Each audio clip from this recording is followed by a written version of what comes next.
Good morning, dear student. In previous lecture, we have discussed about the sex determination process in different mechanisms. So, via with the different mechanisms and the role of Y chromosome into the human sex determination. We have studied that on Y chromosome having SRY gene which control sex determination. So, in the next we will discuss about the sex determination in honeybee. In honeybee showing a haplodiploidy nature of sex determination. It's showing haplodiploidy जो हैप्लोडिप्लॉइडी mechanism है वो show करती हैं honey bee. देखो haplodiploidy means one gamete, जो one phase is haploid and another one is diploid. As we seeing here inside the parents, the sex determination in honeybee is based on the number of sets of the chromosome of individual receive. कि एक individual में कितने chromosome number हैं वो decide करते हैं कि either it is male और फीमेल. देखो male having 16 number of chromosomes while the female having 32 number of chromosomes.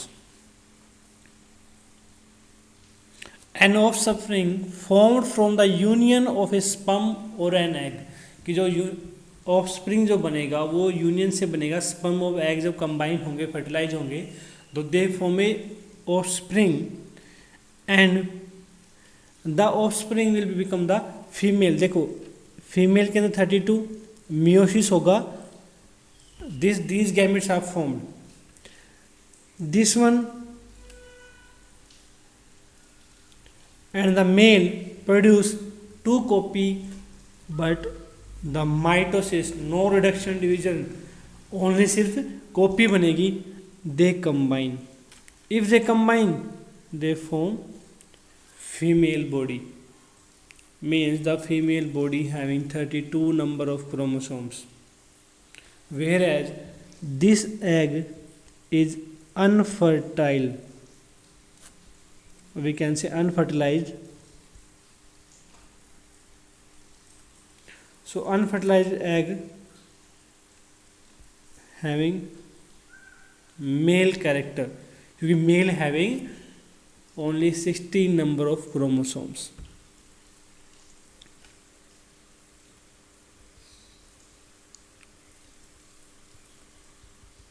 So this is the type of mechanism in which the sex determined is by the number of chromosomes. Now we can say that a female is diploid. female क्या है 2n and male having n. देखो 1 egg and 1 male gamete ये दोनों fuse होकर क्या बना देंगे 32 number of chromosomes. अगर 32 नंबर ऑफ क्रोमोसोम्स हैं तो ऑफ स्प्रिंग क्या होगा फीमेल. बट यहाँ देखो एक रिमेनिंग है दिस वन. अब ये फर्टिलाइज नहीं हुआ, फर्टिलाइज नहीं होगा, इसका मतलब ये अनफर्टिलाइज्ड एग है. अब unfertilized egg which having 16 number of chromosomes undergo development and formed male haploid. और एग फर्टिलाइज नहीं होगा तो किस में कन्वर्ट हो जाएगा मेल के अंदर. So the sex is determined by the number of chromosomes. कि जो सेक्स है वो किसकी वजह से डिटरमाइन होगा नंबर ऑफ क्रोमोसोम्स की वजह से. Having 16, so from this here, this is called a haplodiploidy sex determination system has special characteristic features such as male produce sperms by mitosis. This one कि मेल गैमेट प्रोड्यूस होते हैं mitosis से और जो female gamete हैं वो produce होंगे with the help of meiosis, reduction division. So we can say that they do not have father so thus can not have sons. तो देखो मेल जो प्रोड्यूस होगा वो डायरेक्टली है विदाउट फर्टिलाइज है. So we can say that they do not have father and this can not have son, but they have grandfathers and the grandsons, कि एक generation skip हो गई इसमें, एक तो फ्यूज हो गया एग के साथ और एक अनफर्टिलाइज रह गया, जो एग के साथ फर्टिलाइज हो गया वो फर्दर फिर डेवलप करेगा एग्स को, वहाँ फिर से स्किप जनरेशन हो जाएगी. So here we are saying grandfather and can have grandsons. So after the sex determination, the next topic is that mutation. Mutations means mutation was introduced in 1901 by the scientist H.D. Varese. Mutation means the changement. What is the change in a genetic constitution, or we can say mutation is a rare, random, discontinuous, inheritable variation in the amount or structure of the genetic material, कि जो genetic material है DNA और RNA, और उसके अंदर कोई change आ जाता है जो इनहेरिटेबल हो, वन जनरेशन से नेक्स्ट जनरेशन के अंदर ट्रांसफ़र हो सकता है, तो that's change known as mutation. So here we are saying mutation is a phenomena which result in alteration of the DNA sequence and the consequent result in the change in the genotype and the phenotype of an organism. अगर DNA का sequence change हो जाता है तो जो genetic constitution है वो भी चेंज हो जाएगा, और उसका जो रिजल्ट है फिनोटाइप वो भी चेंज हो जाएगा, और वो कॉन्स्टिट्यूंटली कैरी ऑन रहे एक जनरेशन से नेक्स्ट जनरेशन के अंदर. इन एडिशन टू रिकॉम्बिनेशन, देखो रिकॉम्बिनेशन के एडिशन में देखें तो mutation is a another phenomena that leads to the variation in DNA. हमने देखा था कि रिकॉम्बिनेशन से भी क्या था, न्यू कैरेक्टर्स हैं वो अराइव हो रहे थे, वेरिएशंस आ रही थी, लेकिन as we see that mutation also induce new variations in the DNA, कि वो भी क्या कर रहा है, एक नई तरह के कैरेक्टर्स को डीएनए के अंदर इंड्यूस कर रहा है. तो for the types and mutations की I am hearing by orally, in next class में डिस्कस इट इन डिटेल, कि mutation having further types, the germinal mutation and the somatic mutations. The mutation take in germ cells, की reproductive cells जो होती हैं अगर उनके अंदर कोई चेंज आता है, म्यूटेशन आती है, तो that's known as germinal mutation. और अगर सोमेटिक सेल्स की बॉडी की जो नॉर्मल सेल्स हैं उनके अंदर कोई चेंज आता है, that's known as somatic mutations. अब म्यूटेशन दो टाइप की होती हैं बेसिकली, एक तो होते क्रोमोजोमल म्यूटेशन और एक होते जीन म्यूटेशन. एक जो क्रोमोसोम्स में होती है, एक होती है जो स्पेसिफिक जीन्स के अंदर होगी. देखो आपने प्रीवियस क्लासेस जो हैं उसमें डीएनए के बारे में लाइटली थोड़ा बहुत पढ़ा होगा. DNA is a double helical structure, runs continuously from one end to another. कि जो क्रोमेटिड्स होते हैं, जो क्रोमोसोम का जो पार्ट होता है क्रोमोसोम के अंदर, वो जो क्रोमेटिड है उसके अंदर DNA जो है वो एक एंड से दूसरे एंड तक वो डबल हेलिकल फॉर्म में कॉन्टिन्यूसली रन करता रहता है, हाईली सुपरकोइल्ड फॉर्म में.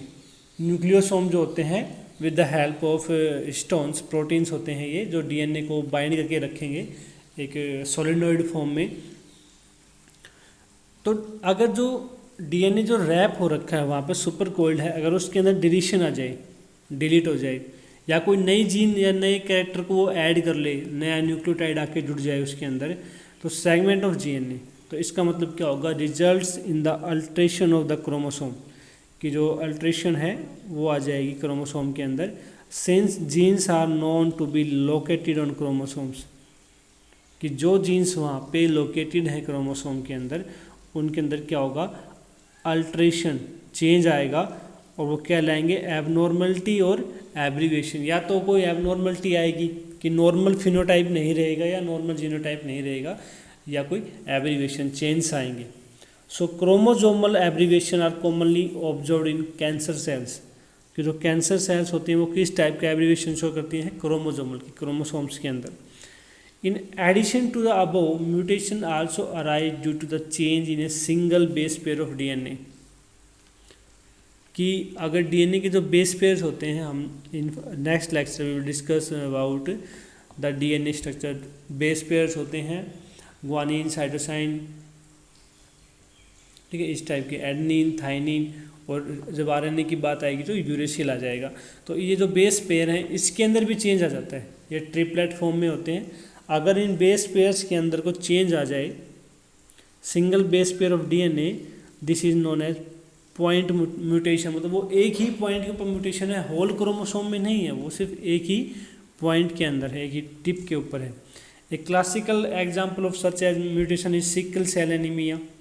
जो सिकल सेल एनीमिया है वो क्लासिक एग्जाम्पल है पॉइंट म्यूटेशन का, कि वहाँ पे एक जो न्यूक्लियोटाइड्स हैं, बेस पेयर्स हैं, उनका एडिशन और डिलीशन हो जाता है, जिसकी वजह से वहाँ पे जो राउंड शेप बननी होती है आरबीसी की, वो कन्वर्ट हो जाती है सिकल सेल के अंदर, सिकल शेप के अंदर, so known as sickle cell. और एनीमिया इसलिए बोलते हैं because sickle cell do not have capable to carry out the oxygen, so known as sickle cell anaemia.